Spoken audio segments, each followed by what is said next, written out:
Can we talk about the impact of sleep and also maybe even daytime Yeah. rest? So um, we've lost about an hour of sleep in the last 50 years.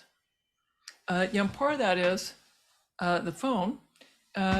We technology has been very effective at creating engaging apps, engaging games, and engaging social media posts such that we're more inclined to keep scrolling through whichever app.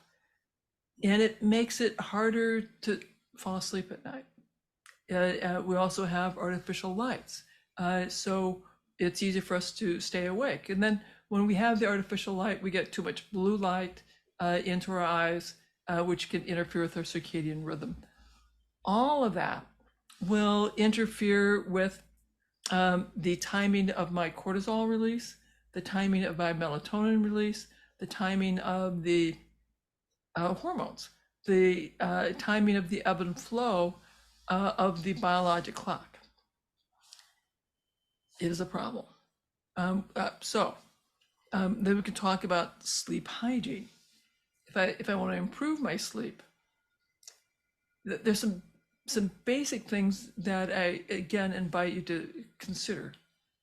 A consistent time that you go to bed, a consistent time that you get up during the week and on the weekends, having a wind down ritual, whatever that might be, to begin to let go of the activating activities of the day, to have whether it's an Epsom salts bath, a meditation, a mindfulness, a gratitude practice, a little self massage, so you can begin to decrease the stimulation, getting into bed such that the core temperature can drop. If your core body temperature drops a degree or two, it will be easier to fall into sleep and easier to fall into deep sleep.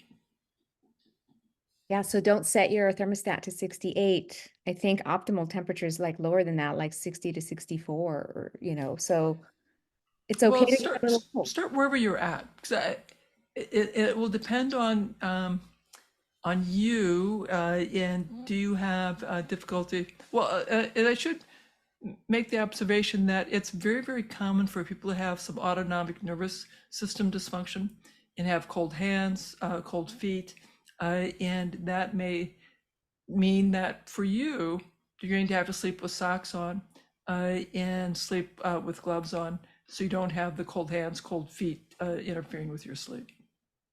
Yeah.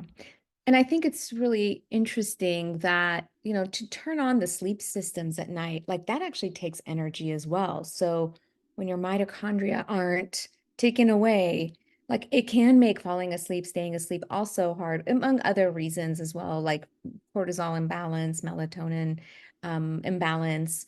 So just getting into that routine, like Dr. Wahls is suggesting, like just helps bring things back to balance. Like these are simple things that don't cost money.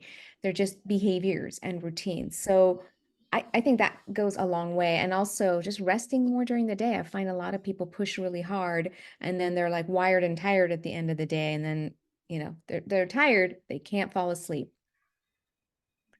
Yeah. And something else that you said about just light exposure just made me think about this concept of how much light we're getting. I think what I've realized is, we're both darkness deficient and light deficient at the same time, right?